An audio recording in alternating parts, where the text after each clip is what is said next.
That man's on his way to Jersey Mike's. Oh, man. That's the only reason he would have came out the corner so quickly, so he could pick up a sub, because he ain't doing nothing else on the respawn screen. All right, here we go. Game number 2, Legion. Will they carry the feverish momentum that they earned in game number 1 to game number 2? Off the start, tied 2-all. But it is Zuzi with the camo, and if he turns 2, oh my God, the movement, that was nuts. He almost worked in like a jab strafe, sprint strafe to get to cover, stay alive, and he's still got 30 seconds left minimum with that camo, trying to eye up the shock.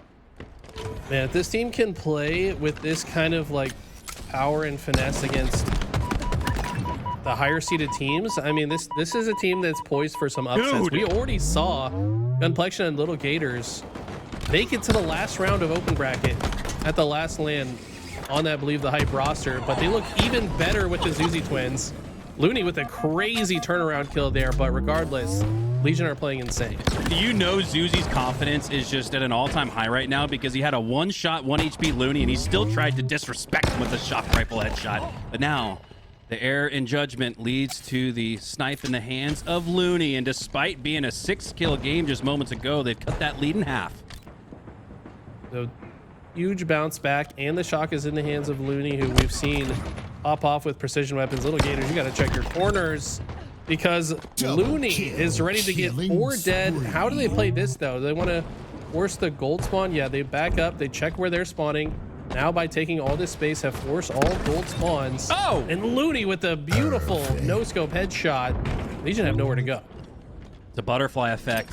The fork in the road that had Zuzi been able to take down Looney with the one headshot with his bandit, instead goes for the shock rifle headshot, and it's been all shock rifle headshots for Looney ever since. And the lead, once at 6 for Legion, now belongs to Dark Inside. This is the get back, bounce back moment they needed. Looney is locked in 9-2 already. This is the guy that you want to wake up, get your team some momentum back into this, because they got no momentum in game number 1. And all of a sudden, they've got the lead by 3, and they've got some decent map positioning to hold it. Looney's 9-2-2, and we've hardly gotten 2 minutes into the game. Might have just cast a curse at him right there as he does go down. Zuzi gets his revenge after Looney kind of punked him a little bit, taking the snipe and then putting it to work, gaining his team a 2-kill lead now. Uzi with the camo, playing patiently here, not immediately putting shots into Suspector. Instead, he's going to quickly communicate his location, get him cleaned up. Zuzi playing more of a scout role right now, a little bit of a quarterback, you could argue, audibling at the line of scrimmage, now advancing forward. Now he's going to get in the mix. He's going to call for the pinch from the right side. He's going to enter in from the left. They're all squeaking out towards the right. Great push from Dark Inside. I don't know if that was a calculated move to get away from the camo. It didn't work out ultimately, but still like the play nonetheless. His gunplexion kind of almost humorously falls to his death. He's sacrificed himself to give the shock rifle to Uzi. That was a movie scene right there. Take this and move on. He just dramatically he dies. Unfortunately, that movie doesn't have a happy ending. Uzi's already dead, and Looney setting his sights on that shock rifle. He's looking to pick up where he left off. Now, the shock rifle has been the name of the game so far. Who's going to be able to take it and utilize it to perfection? That could very well give you a lead here, as both of these two teams have been deadlocked for the last couple of minutes. 24-23 now is Looney sitting at 11 kills in this game. He's got nearly half the slays if he was on either side, so he's having himself a hell of a game, and he could add to that with more in the shock. The team's content to kind of slow the game down, but all of a sudden, Little Gators pushes through with a teammate, perfectly timed push. Maybe had some damage that was called out. Follow up on it beautifully. Little Gators with the blind fire through the shroud. And it's a great push from Legion. Kid Nasty gonna see if he can clean things up. Gets 2, but ultimately those trades go to the favor of Legion.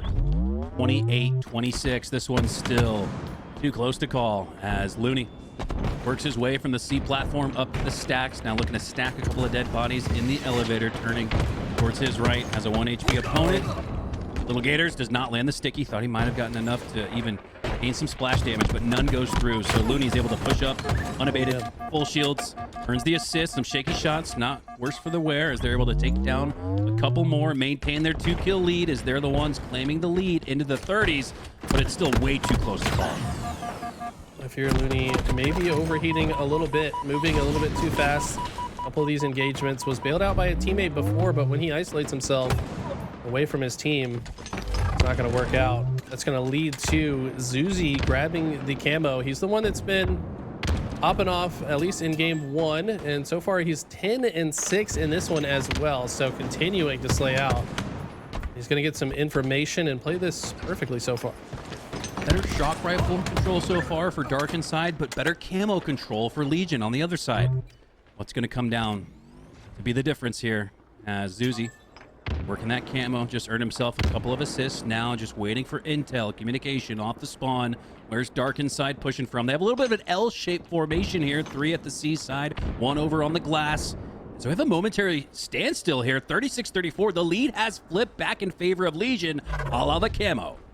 This is really interesting. Both teams kind of just playing for information. Little Gators is in a position to where if he gets communication that someone's at the bottom of the tower, he should spring to life. Looney top glass might be the troublemaker here for Legion. He is. So Kid Nasty will actually get the opening break slay. Little Gators position gets found, and that play does not work out. No, but that one does. Peek and get your head ripped off, Kid Nasty. Oh, but the backspec comes through. Suspector with a cheeky positioning now has himself a full bit of shock rifle left to work with. 5 shots in total, tied 38 all. Here we go. Wonder how he even got there. Did he just go straight through bottom mangler, then jump up top, like somehow makes a play to be unseen, gets the long range grenade off as well. Almost catches that one with his face. Does catch that one with his face. Now the shock rifle's bottom, but it's tied 40 all. Dueling Hail Marys have us tied at 40 all as these players are dropping frag grenades on a fish line. As Gunplexion staying alive with that commando, reloading both weapons in his arsenal and getting back to work. Susie around the corner with bait and switch, plasma pistol, but Kid Nasty takes down 2 instead for the lead.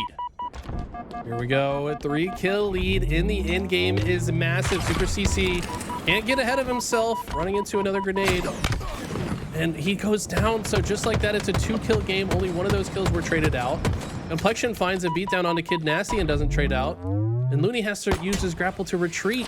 Now using it to go towards his spawning teammates. I don't know if I like this, but I understand the thought process. He didn't want to get collapsed on from that cold side. Problem is you've given up a lot of space and information by doing so. They don't really know where the members of Legion are anymore. Ooh, we said it could come down to the camo or shock rifle proficiency here, and it's been all camo for Legion. But they need an all-time comeback here. Not an all-time comeback, but a comeback nonetheless. Down by 1, 43-44. As Gunplexion once again playing the scout role, playing for intel. I think he spots Looney there. He definitely spots the Spectre, and he knows that the push is coming through from the long haul. Here comes the clamp from the left side. Gunplexion has to maintain positioning on the right, otherwise the push will falter, but instead it comes through. The distractionary bait from Gunplexion leads to 3 slays on the long haul, and now Legion are up by 2. The members of Legion looking like 2 slices of bread, just closing in on the meat of Dark Inside. And the mayonnaise is out. 3 kills to go for Legion. This one's looking good. Gotta add the mayo too, Eli. I mean, it's accurate. It's accurate. I'm not gonna lie. It did look like a couple of bread toasted, mayonnaise on both quarters. But, oh my God, the comeback's coming through instead. Oh, Legion barely pull it out. But it all came down to that pinch from the long haul. Gunplexion holding strong near the batteries with camo, and the sandwich gets delivered. Legion